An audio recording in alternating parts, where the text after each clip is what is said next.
Dear student, उम्मीद करता हूँ आप खैरियत के साथ होंगे। आज हम आ जाते हैं अपने नए टॉपिक की तरफ और हमारा जो नया टॉपिक है वो है सिंथेटिक डिवीजन। बेटा याद रख ले, सिंथेटिक डिवीजन एक बहुत इंपॉर्टेंट टॉपिक है हमारा और इससे रिलेटेड हमारा एक्सरसाइज 2.6 रहेगा। अगर बेटा हम सिंथेटिक को बीच से हटाए तो ये डिवीजन बन जाएगा और डिवीजन प्रोसेस आपको पता है हम क्यों यूज कर लेते हैं, ताकि हम रिमाइंडर फाइंड कर सके और क्वोशिएंट फाइंड कर सके। इससे पहले बेटा आप लोगों ने लॉन्ग डिवीजन मेथड के बारे में पढ़ लिया था, तो आज हम डिस्कस कर लेते हैं सिंथेटिक डिवीजन के बारे में। सिंथेटिक डिवीजन के यूजेस आपके साथ डिस्कस कर लेंगे। ठीक है बेटा, जितने भी लेक्चर्स होंगे सिंथेटिक डिवीजन के ऊपर और हर यूज से रिलेटेड हमारे एक्सरसाइज के अंदर एक क्वेश्चन मौजूद है बेटा, जिसके 2 से 3 पार्ट्स हमारे पास होंगे।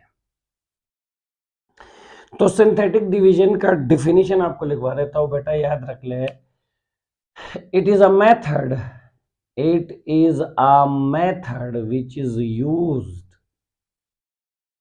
which is used to find remainder and quotient when a polynomial p of x is divided by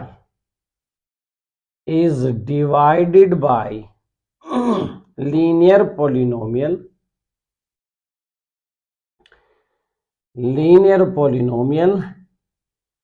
x minus a। तो बेटा ये एक मेथड है जो हम यूज कर लेते हैं रिमाइंडर फाइंड करने के लिए, क्वोशिएंट फाइंड करने के लिए। अगर किसी भी पॉलिनोमियल p ऑफ x को डिवाइड किया जाए किसी भी linear polynomial x minus a से। अब सवाल यहां पे ये बनता है कि रिमाइंडर और क्वोशिएंट निकालने के लिए हम लॉन्ग डिवीजन मेथड भी यूज कर सकते हैं, तो सिंथेटिक डिवीजन हम क्यों कर रहे हैं? तो याद रख ले बेटा, सिंथेटिक डिवीजन लॉन्ग डिवीजन का शॉर्टकट मेथड है, उसका शॉर्टकट वे है। लॉन्ग डिवीजन मेथड में ये काम करने के लिए हमें ज्यादा स्टेप से होकर आगे जाना पड़ेगा, जबकि सिंथेटिक डिवीजन बेटा 5 स्टेप के अंदर ये काम करके हमें देगा।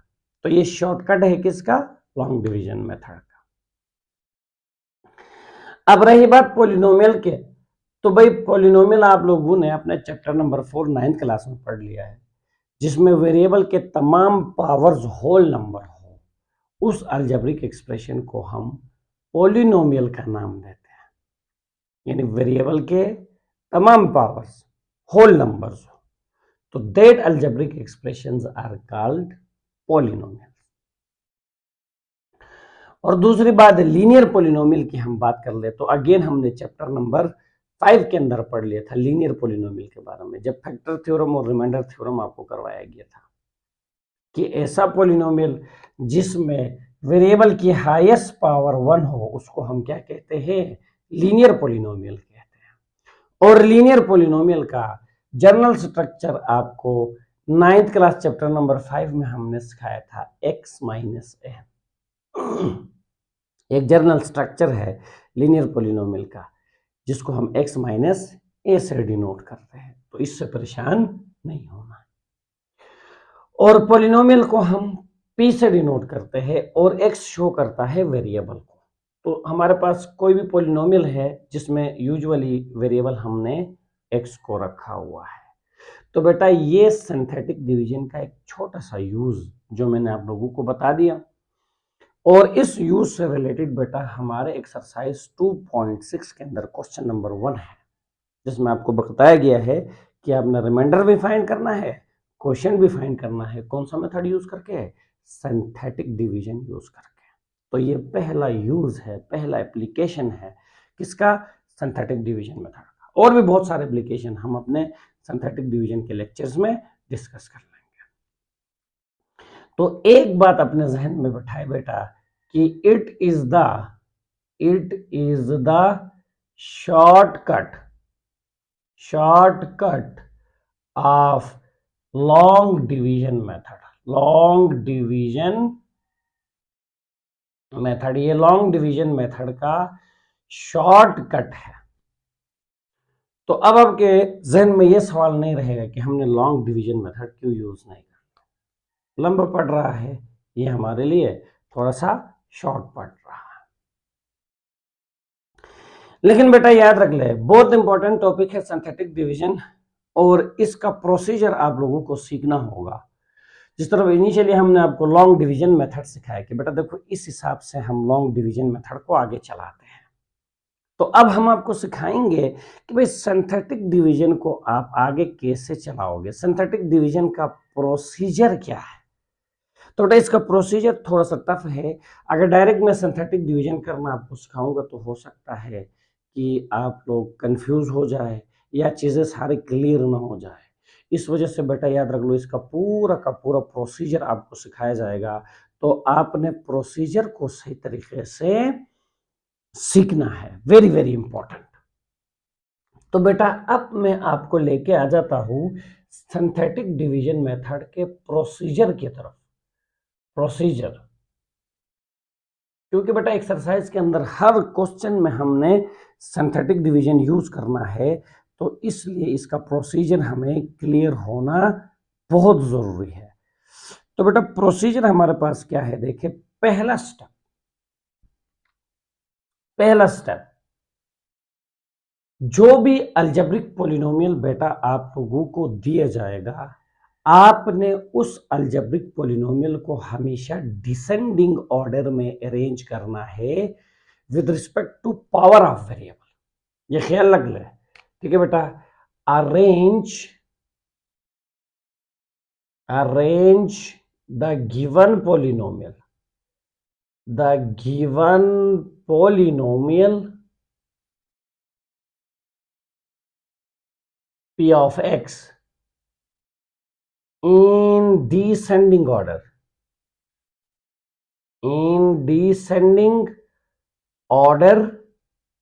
with respect to power of variable,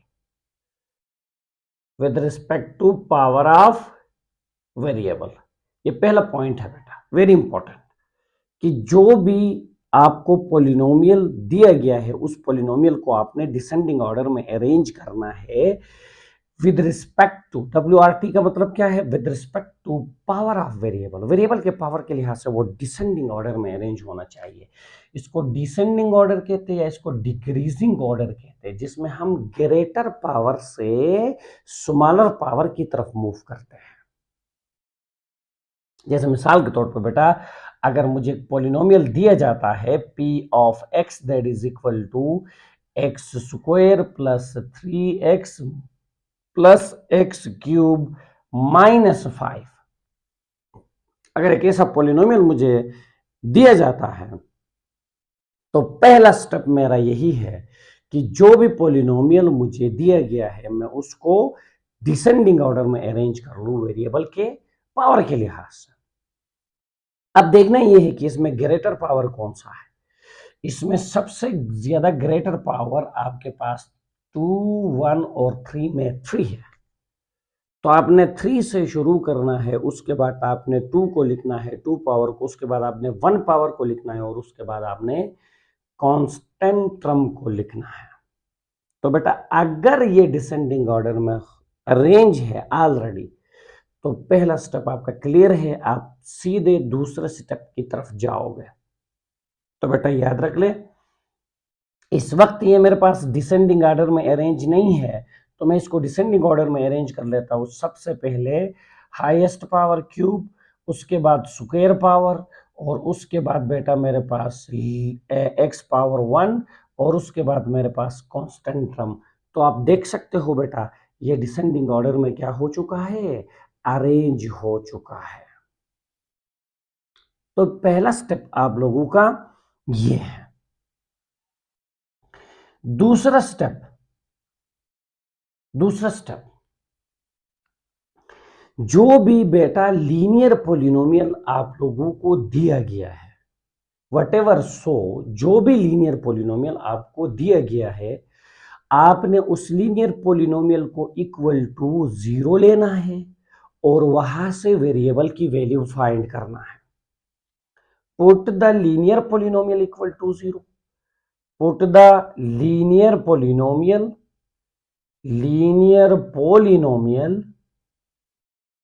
equal to 0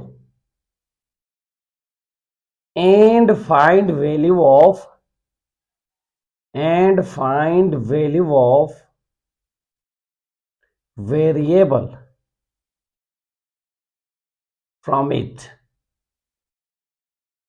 आपको जो भी लीनियर पोलिनोमियल दिया गया है बेटा, उस लीनियर पोलिनोमियल को इक्वल टू 0 पुट करना है और वहां से आपने वेरिएबल की वैल्यू फाइंड करना है। ये आपका दूसरा स्टेप है। जैसे बेटा दैट इज लीनियर पोलिनोमियल का जर्नल स्ट्रक्चर क्या था, x माइनस ए। जो भी आपको दिया है ये लीनियर पोलिनोमियल, इसको इक्वल टू 0 पुट कर लोगे और यहां से वेरिएबल की वैल्यू फाइंड कर लोगे। जैसे ये माइनस ए है, उधर जाके क्या हो जाएगा, प्लस ए हो जाएगा, उधर जाके प्लस ए हो जाएगा। तो बेटा याद रख ले, ये आपका दूसरा स्टेप है।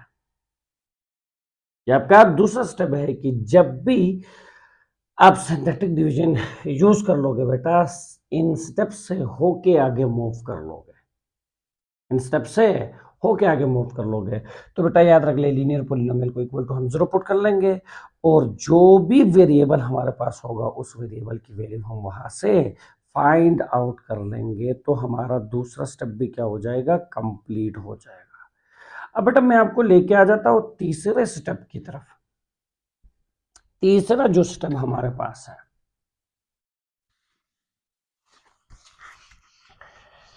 तीसरा स्टेप बेटा याद रख ले, हमारा अगेन इंपॉर्टेंट स्टेप है। ये स्टेप आप लोगों ने इंतहाई कॉन्शियस होकर करना है। अगर गलती से भी इस स्टेप का आप ख्याल नहीं रखोगे तो आपका का पूरा सिंथेटिक डिवीजन क्या हो जाएगा, गलत हो जाएगा। पूरा का पूरा सिंथेटिक डिवीजन गलत हो जाएगा बेटा। ये बड़ा इंपॉर्टेंट स्टेप हमारा रहेगा सिंथेटिक डिवीजन का। तो बेटा तीसरा स्टेप हमारे पास ये है, indicate the missing powers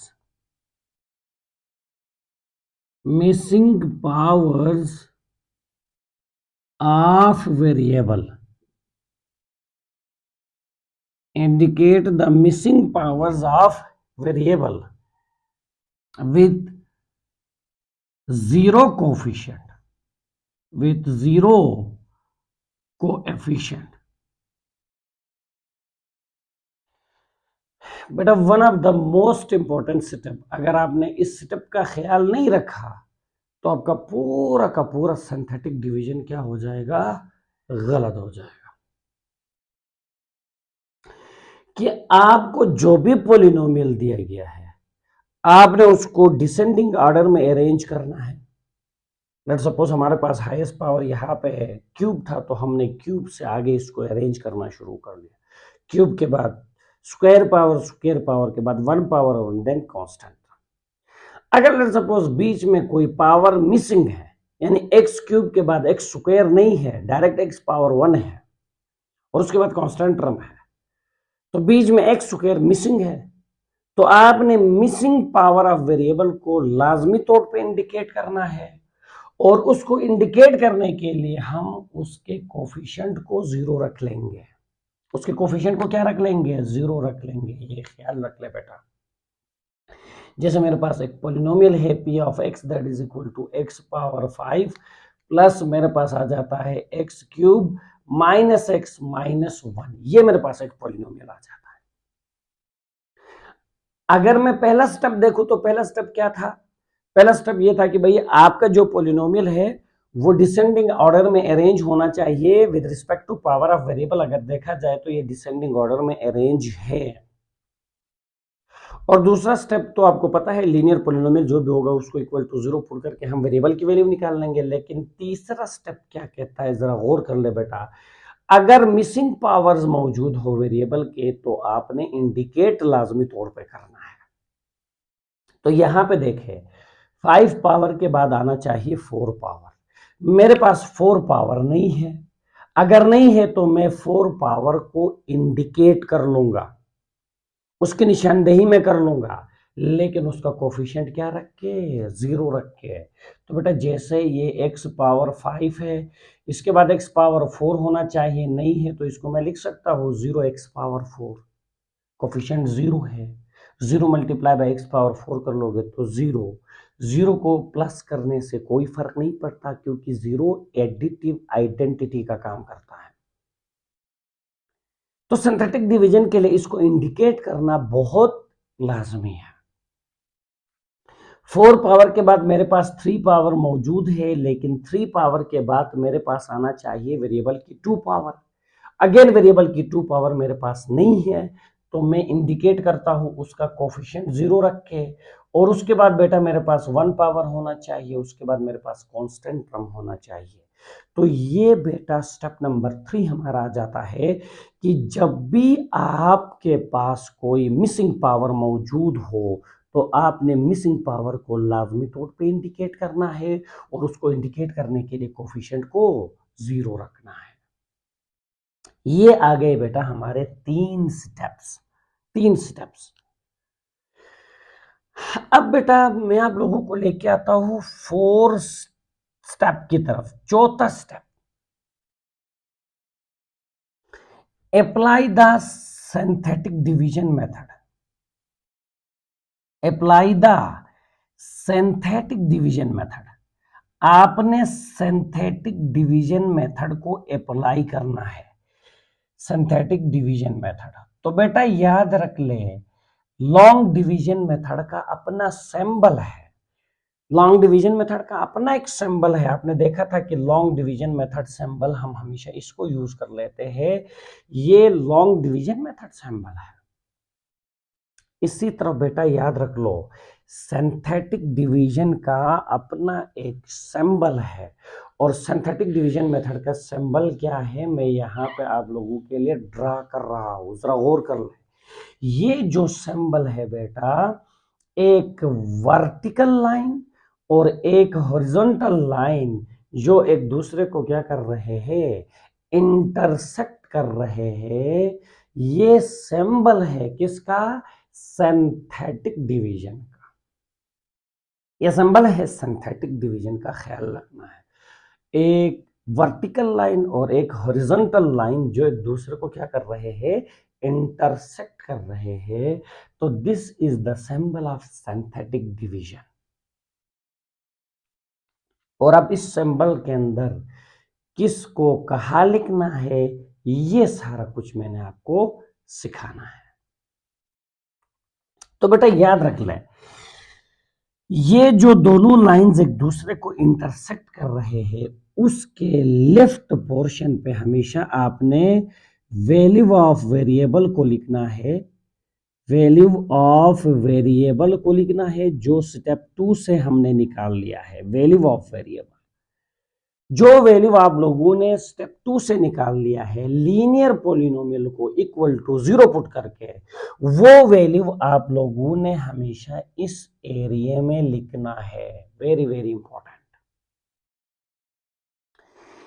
और बेटा यहां राइट साइड पे आप लोगों ने क्या लिखना है, coefficient of variable. Coefficient of variable आपने यहां मेंशन करना है। तो बेटा याद रख ले, बहुत इंपॉर्टेंट कंसेप्ट। सिंबल आपके पास दो लाइंस के इंटरसेक्शन से बन रहा है। और याद रख ले बेटा, इस पोर्शन में हमेशा हम वेरिएबल की वैल्यू को लिख लेंगे जो हमने लीनियर पॉलिनोमियल को इक्वल टू 0 पुट करके लाए हैं। और याद रख ले बेटा, इस पोर्शन में हम वेरिएबल के कोफिशिएंट को मेंशन कर लेंगे। ख्याल रखना है, वेरी वेरी इंपॉर्टेंट। ये बेटा आपके पास आ जाएगा चौथा स्टेप, मैं आपके लिए एक छोटा सा एग्जांपल यहां दे देता हूं स्टेप 4 से रिलेटेड, ठीक है बेटा, और फिर हम उस प्रोसेस को आगे चलाएंगे। तो यहाँ पे एक छोटा सा एग्जांपल मैं आपको दे रहा हूं बेटा स्टेप 4 से रिलेटेड। देखिए स्टेप 4 से रिलेटेड एक छोटा सा एग्जांपल आपको दे रहा हूं।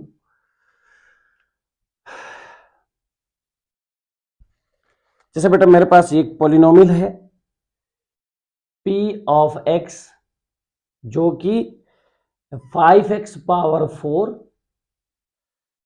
Plus x cube minus 3x when divided by x minus 2।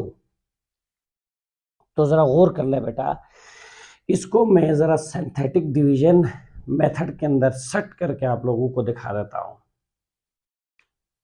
तो बेटा देखिए, पहली बात, आपका पॉलिनोमियल डिसेंडिंग ऑर्डर में अरेंज होना चाहिए। तो ये 4 power 3 power 1 power descending order में ऑलरेडी अरेंज है।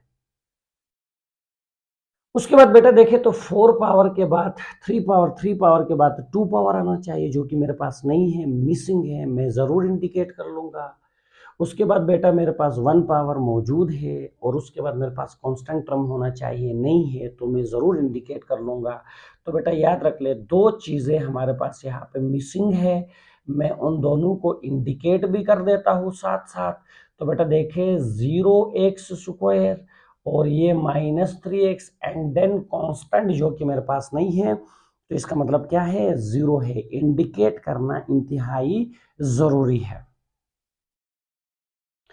अब मैं क्या कर लेता हूं, लीनियर पॉलिनोमियल को इक्वल टू 0 पुट कर लेता हूं। Put x minus 2 that is equal to 0। यहां से x की वैल्यू मैं निकाल लेता हूं, तो x की वैल्यू मेरे पास क्या जाता है, 2 आ जाता है। तो बेटा देखिए मेरे पास वेरिएबल की वैल्यू भी आ जाता है, और मेरा जो पॉलिनोमियल है वो डिसेंडिंग ऑर्डर में अरेंज भी हो जाता है, और उसके साथ मैंने मिसिंग पावर्स को इंडिकेट भी कर लिया है। तो अब मैं आप लोगों को लेके आ जाता हूं अपने स्टेप नंबर 4 की तरफ, जिसमें हमने बताया था कि भाई आप सिंथेटिक डिवीजन मेथड अप्लाई कर लोगे। तो अब देखिए बेटा, मैं यहां पे सिंथेटिक डिवीजन का स्ट्रक्चर आपको समझा देता हूं। स्ट्रक्चर, अब मैंने आपको क्या बताया था कि बेटा इस पोर्शन में हम वेरिएबल की वैल्यू लिख देंगे। बताओ वेरिएबल की वैल्यू मेरे पास क्या चुका है, 2, तो यहां पे मैं लिख दूंगा 2। और इस पोर्शन में बेटा हम वेरिएबल के कोफिशिएंट्स को मेंशन करते हैं। सारा कुछ आपके सामने लिखा हुआ है, आप चेक कर सकते हो, ठीक है बेटा, मैंने पूरे चीजें आपके सामने लिख दिया है। तो याद रख ले, इस पोर्शन में हम वेरिएबल के कोफिशिएंट्स को लिख देंगे। तो भाई बताओ मेरे पास वेरिएबल की हाईएस्ट पावर क्या है, 4। तो x पावर 4 का कोफिशिएंट क्या है, 5, मैंने यहाँ पे मेंशन कर दिया।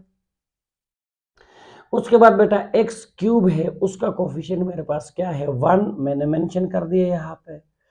और उसके बाद बेटा मेरे पास एक्स स्क्वायर जो कि मिसिंग था, मैंने इंडिकेट कर लिया है, और उसका कोफिशिएंट मेरे पास क्या है, 0। उसके बाद बेटा मेरे पास x पावर 1 है, उसका कोफिशिएंट -3 है, मैंने यहाँ पे इंडिकेट कर लिया है।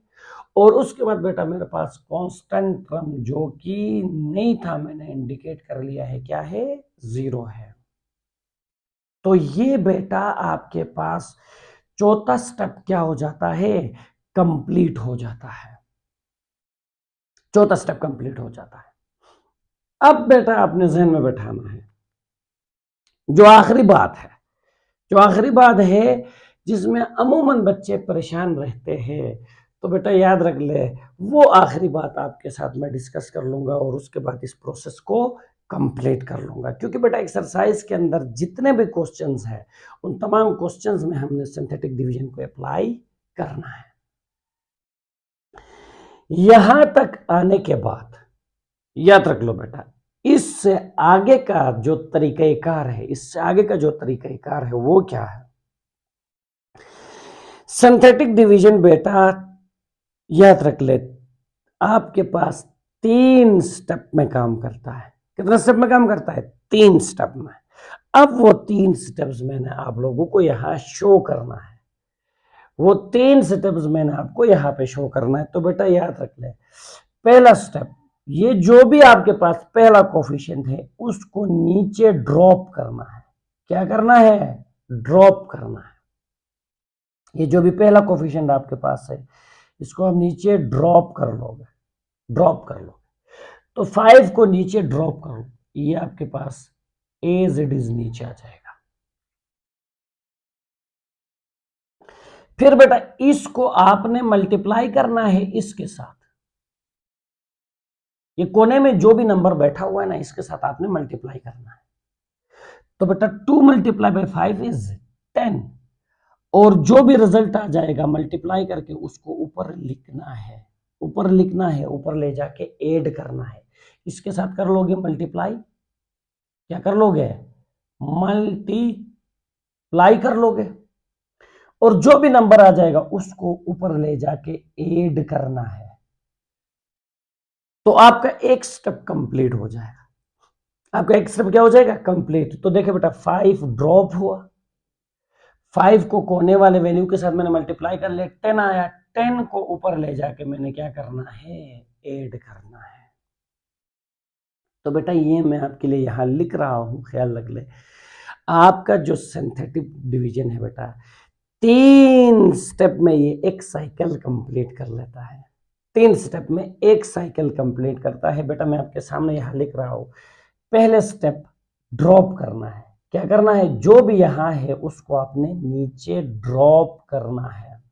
ठीक है बेटा, उसको आप ड्रॉप कर लोगे, ये पहला काम है। फर्स्ट स्टेप में ड्रॉप करना है, और सेकंड स्टेप में आपने साइड पे जो नंबर है उसके साथ मल्टीप्लाई करना है। जिसको आपने यहाँ पे ड्रॉप किया है उसको साइड वाले नंबर के साथ मल्टीप्लाई करना है। ये दूसरा स्टेप है, ये ख्याल रखना है बेटा, गड़बड़ नहीं होना चाहिए। ड्रॉप, मल्टीप्लाई, पहले नंबर पे ड्रॉप, दूसरे नंबर पे मल्टीप्लाई, और तीसरे स्टेप पे उसको ऊपर ले जाके क्या करना है? ऐड करना है। जो भी रिजल्ट आएगा उसको ऊपर ले जाके ऐड करना है। तो आपका एक स्टेप कंप्लीट हो जाएगा।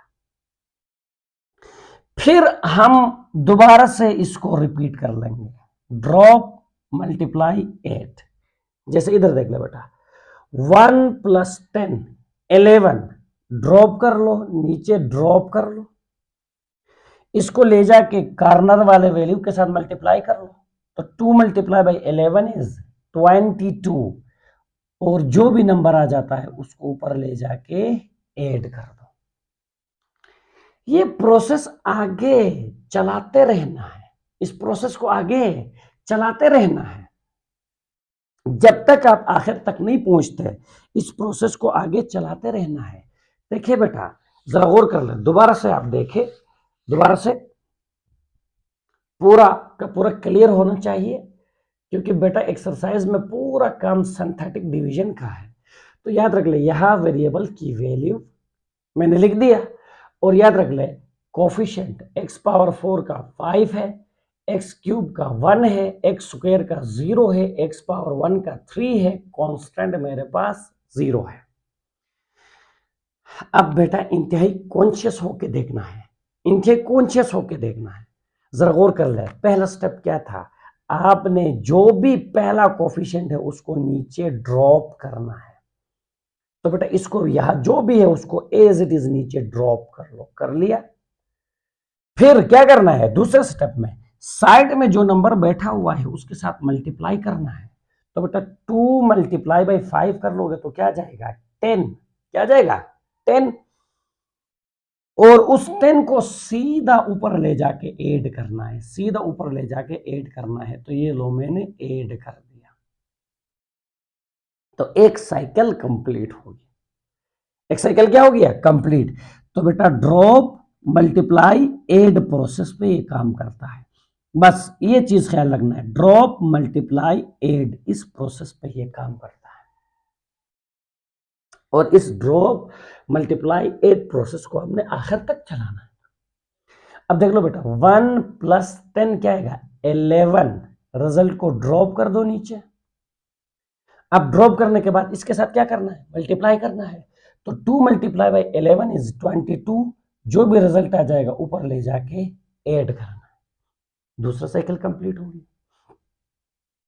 अब देख लो 0 प्लस 22 इज 22, ड्रॉप कर लो नीचे, और जो साइड वाला नंबर है उसके साथ मल्टीप्लाई कर लो। तो 2 मल्टीप्लाई बाई 22 इज 44, ऊपर ले जाके ऐड कर दो, ऊपर ले जाके ऐड कर दो, तो तीसरा साइकिल भी कंप्लीट होगी। अब आ जाओ भाई चौथे साइकिल की तरफ। 44 से जब आप निकाल लेंगे 3, तो आपके पास क्या बच जाएगा 41, नीचे ड्रॉप कर लो, कॉर्नर वाले वैल्यू के साथ मल्टीप्लाई कर लो, तो आपके पास क्या जाएगा 82, ऊपर ले जाके ऐड कर दो, ऊपर ले जाके ऐड कर दो। अब देख लो भाई 0 प्लस 82 इज 82, मजीद मेरे पास आगे कोई नंबर नहीं है, तो लास्ट तक हमने जाना है। तो आखिर में जो आ जाएगा बेटा उससे पहले छोटा सा लाइन हम ड्रॉप कर लेंगे, आखिर में जो आ जाता ना उससे पहले हम एक छोटा सा लाइन लगा देंगे। तो बेटा याद रख लो, ये जो पोर्शन है ये हमें रिमाइंडर बता देगा। क्या बता देगा? रिमाइंडर। और ये जो पोर्शन है बेटा याद रख ले, ये जो पोर्शन है इसकी मदद से हम लिखेंगे कोशेंट। क्या लिखेंगे? कोशेंट। इसकी मदद से हम लिखेंगे कोशेंट। बस एक बार इस मेथड को सीखना है यार, एक बार इस मेथड को सीखना है। उसके बाद बेटा मैंने बताया ना, ये इंतहाई कम स्टेप के अंदर, ये तो पूरा प्रोसीजर मैंने लिखवाया है, बाकी आपने प्रोसीजर सीखा तो देख लो, एक स्टेप के अंदर आपको रिमाइंडर भी देगा, कोशेंट भी देगा। ठीक है बेटा, तो इसकी मदद से हम लिखेंगे कोशेंट और ये हमारा होगा रिमाइंडर। तो ख्याल रखना है, आखिर में जो भी नंबर आ जाता है बेटा वो आपका रिमाइंडर है, लास्ट में जो भी आ जाता है वो आपका रिमाइंडर है, और रिमाइंडर के इस साइड में जो भी होगा इसकी मदद से हम लिखेंगे कोशेंट। क्या लिखेंगे? कोशेंट। तो बेटा देखिए, मेरा जो रिमाइंडर है वो मेरे पास आया हुआ है 82, रिमाइंडर आया 82। और कोशेंट लिखने का तरीका बेटा ये भी सीखना है, कोशेंट लिखने का तरीका सीखना है, वेरी वेरी इंपॉर्टेंट। कोशेंट कैसे लिखोगे? तो कोशेंट लिखने का सादा सा तरीका है, आप लॉन्ग डिवीजन मेथड यूज कर लो या आप सिंथेटिक डिवीजन यूज कर लो। बेटा याद रख लो, एक स्टेप जब हम डिवीजन लगा लेते हैं तो पावर एक दफा डिक्रीज हो जाता है। गौर कर लोगे तो ज्यादा सीख लोगे बेटा। अगर आप रिकॉल कर ले लॉन्ग डिवीजन मेथड को, कि एक दफा जब आप लॉन्ग डिवीजन मेथड अप्लाई करते थे तो क्या होता था, जो भी हाईएस्ट पावर है वो खत्म होके एक पावर डिक्रीज हो जाता था। क्या होता था? एक पावर डिक्रीज हो जाता था। तो same is the case here, जैसे बेटा मेरे पास हाईएस्ट पावर क्या है? 4। अगर मैंने एक मर्तबा सिंथेटिक डिवीजन यूज कर लिया है तो पावर को मैं एक मर्तबा कम कर लूंगा, जो भी हाईएस्ट पावर यहां है उससे एक मर्तबा मैं पावर को कम कर लूंगा। ये कोशेंट लिखने का तरीका है। और एक मर्तबा कम क्यों किया जाता है?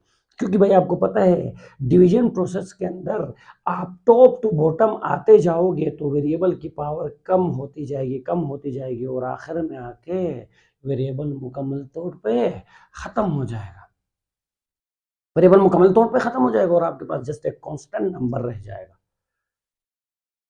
तो ये डिवीजन प्रोसेस रूल है। तो अब जरा ख्याल रख ले बेटा, मेरे पास हाईएस्ट पावर क्या था? 4। तो अब 4 से मैं एक कम कर लूंगा तो क्या हो जाएगा? 3। तो एक्स क्यूब से ये शुरू हो जाएगा। शुरू कहां उससे हो जाएगा? एक्स क्यूब से। और एक्स क्यूब से शुरू होकर कहां तक जाएगा? कांस्टेंट तक जाएगा। कहां तक जाएगा? कांस्टेंट तक। ये ख्याल रखना है, अगेन मैं बता रहा हूं बेटा, याद रख, एक दफा मैंने सिंथेटिक डिवीजन यूज कर लिया तो पावर को मैं एक दफा डिक्रीज कर लूंगा। अगर लेट सपोज मैं 2 मरतबा सिंथेटिक डिवीजन यूज कर लूंगा तो पावर को मैं एक और कम कर लूंगा। अगर 3 दफा मैं सिंथेटिक डिवीजन यूज कर लूंगा तो अगेन एक और कम करना पड़ेगा। तो ये ख्याल रख ले बेटा, इस वक्त मैंने सिंथेटिक डिवीजन सिर्फ एक मरतबा यूज कर लिया है, तो पावर को मैं एक डिक्रीज कर लूंगा। तो ओरिजिनल पोलिनोमियल की पावर क्या थी 4, तो कहां से शुरू हो जाएगा 3 से शुरू हो जाएगा। और याद रख ले बेटा, ये पहले पोजीशन पे जो भी मेरे पास नंबर आ चुका है ये उसका कोफिशिएंट बन जाएगा, ये उसका कोफिशिएंट बन जाएगा। और आगे मेरे पास क्या है +11, एक्स क्यूब के बाद क्या जाएगा एक्स स्क्वायर, और आगे मेरे पास क्या जाएगा बेटा +22, एक्स स्क्वायर के बाद मेरे पास आ जाएगा एक्स पावर 1, और आगे मेरे पास क्या है +41, यानी कांस्टेंट टर्म। स्टॉप करना है वहां जाके क्या करना है स्टॉप करना है।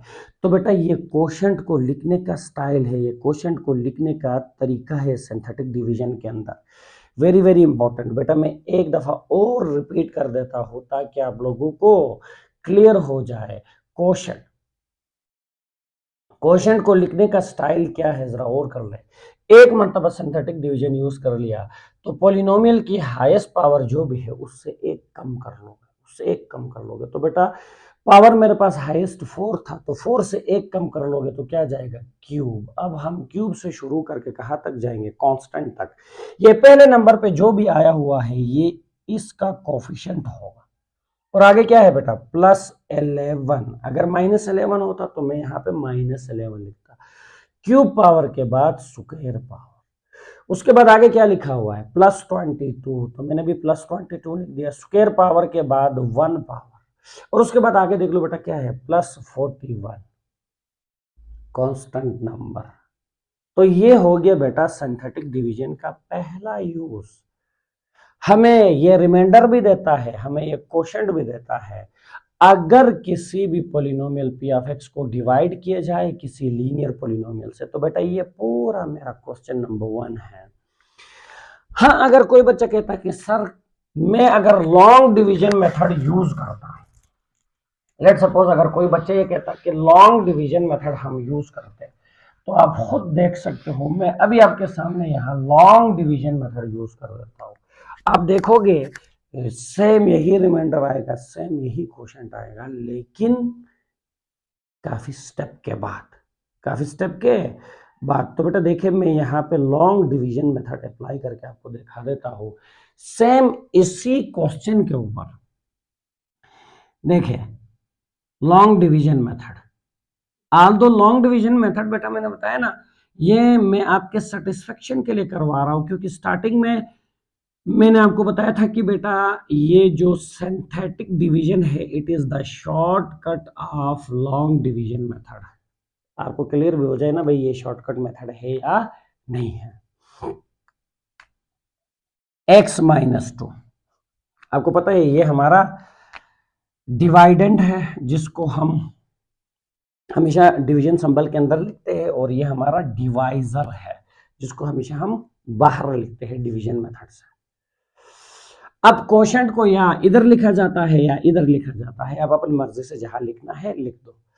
बताओ बेटा x को मैं किससे मल्टीप्लाई कर लूं कि मेरे पास 5x पावर 4 आ जाए। अगर x को मल्टीप्लाई किया जाए किससे 5x पावर 3 के साथ, तो आपको पता है कि 5x पावर 4 बन जाता है। तो जरा मल्टीप्लाई कर लो क्या जाएगा 5x पावर 4, और ये देख ले माइनस आपके पास क्या जाएगा 10x cube, -10x cube. 5x cube multiply by आप x कर लोगे तो आपके पास क्या जाएगा, आपके पास आ जाएगा 5x पावर 4, और 5x क्यूब मल्टीप्लाई बाई -2 कर लोगे तो क्या जाएगा -10x क्यूब। तो आपको पता है ना डिवीजन मेथड, साइन क्या कर लेंगे चेंज, ये और ये कैंसल, इन दोनों को प्लस कर लोगे तो 11x क्यूब -3x। अब देखो बेटा x पावर 1 को मैं किस से मल्टीप्लाई कर लूं कि 11x क्यूब आ जाए, तो बेटा +11x स्क्वायर से मल्टीप्लाई किया जाए तो तब 11x क्यूब आ जाएगा। तो जब आप मल्टीप्लाई कर लोगे तो ये क्या आ जाएगा 11x³ और इसको इसके साथ मल्टीप्लाई कर लोगे तो आपके पास बन जाएगा -22x², जबकि इधर मेरे पास x² नहीं है। तो बेटा ये अनलाइक, और अनलाइक को हमेशा आपने क्या करना है, साइड करके लिखना है। अनलाइक को हमेशा आपने साइड करके लिखना है। अगेन नीचे जितने भी हैं इन सब का साइन क्या हो जाएगा, चेंज। ये देख लो भाई, ये और ये कैंसल, मेरे पास क्या जाता है 22x² -3x। अब बेटा गौर कर लो, पहले वेरिएबल की पावर 4 था, हमने एक दफा डिवीजन यूज कर लिया, 4 से क्यूब बन, फिर दोबारा से डिवीजन यूज किया, क्यूब से स्क्वायर बन। तो पावर देखो क्या हो रहा है, कम होता हुआ आ रहा है, कम होता हुआ आ रहा है। तो यहां पे भी मैंने पावर को कम क्यों कर लिया था, क्योंकि बेटा एक दफा यूज कर लोगे तो पावर एक दफा डिक्रीज, दो दफा यूज कर लोगे तो दूसरी मर्तबा डिक्रीज, तीसरी मर्तबा यूज कर लोगे तो फिर अगेन डिक्रीज, जाके ये कांस्टेंट तक जाएगा। अब देखे x को मैं किससे मल्टीप्लाई कर लूं, 22x² आ जाए तो ऑब्वियसली 22x से आप मल्टीप्लाई कर लोगे। तो बेटा जो ही 22x से आप इन दोनों को मल्टीप्लाई कर लोगे तो ये आ जाएगा 22x² -44x। तो साइन क्या हो जाएगा, चेंज, ये और ये कैंसल, ये मेरे पास आ जाता है 41x।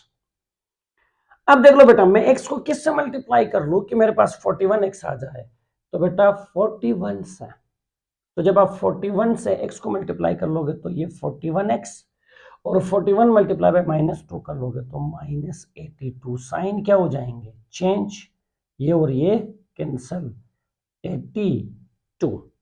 मजीद हम इसको आगे नहीं चला सकते, जब नहीं चला सकते हैं तो ये मेरा रिमाइंडर है और ये जो ऊपर आया हुआ है ये मेरा कोशेंट है। ये देख लो, ये मेरा कोशेंट है। तो अब आप जरा गौर कर ले, वहां से जो मैंने लाया था कोशेंट सिंथेटिक डिवीजन से, यहां आप देख सकते हो कोशेंट आपके पास क्या है, 5x³ + 11x² + 22 + 41। और जरा बेटा आप उधर देखे, मैं कैमरे को घुमा रहा हूं, वहां जरा देखे मेरा कोशेंट क्या आ चुका था, कोशेंट मेरा क्या आ चुका था, यहां से देख लो, ये मेरा कोशेंट है जो सिंथेटिक डिवीजन से आया हुआ है, और वो ऊपर मेरे पास कोशेंट है जो लॉन्ग डिवीजन मेथड से आया हुआ है। जरा दोनों को फोकस कर लो, जरा इन दोनों को फोकस कर लो बेटा, इन दोनों को फोकस कर लो तो देख ले सेम आ रहा है कि नहीं आ रहा है। 5x³ + 11x² + 22x + 41, और बेटा इधर रिमाइंडर मेरे पास क्या आया हुआ था, 82, तो इधर से रिमाइंडर मेरे पास क्या आया हुआ है, 82। तो बेटा रिमाइंडर और कोशेंट दोनों से सेम आ रहे हैं, ये इतने स्टेप में हो रहा है, ये इतने स्टेप में हो रहा है। तो बेटा देखो, उसका नाम लॉन्ग डिवीजन क्यों रखा गया है, लॉन्ग प्रोसेस है, और मैंने क्या कहा था, शॉर्टकट वे। तो देखो एक स्टेप के अंदर रिमाइंडर भी बता रहा है, क्वेश्चन भी बता रहा है। तो बेटा याद रख ले, ये है आपका सिंथेटिक डिवीजन, जिसको शॉर्टकट ऑफ क्या कहा जाता है, लॉन्ग डिवीजन मेथड। तो देखिए एक स्टेप में हमें रिमाइंडर भी बताता है, क्वेश्चन भी, जबकि देखिए यहाँ पे हमने एक स्टेप, दो स्टेप, तीन स्टेप, चार स्टेप, उसके बाद बेटा हम आ गए कहाँ पे, रिमाइंडर पे, उसके बाद आ गए हम कहाँ पे, क्वोशंट पे। तो बेटा ये सारा कुछ है जो आज हमने पढ़ लिया सिंथेटिक डिवीजन के बारे में, और इसका एक यूज हमने पढ़ लिया है, रिमाइंडर और क्वोशंट फाइंड करना, और इससे रिलेटेड हमारे एक्सरसाइज के अंदर क्वेश्चन नंबर 1 है। और अगली क्लास में बेटा मैं सिंथेटिक डिवीजन का दूसरा एप्लीकेशन आपके साथ डिस्कस कर लूंगा। तो बेटा तब तक के लिए इजाजत दीजिए, अल्लाह हाफिज।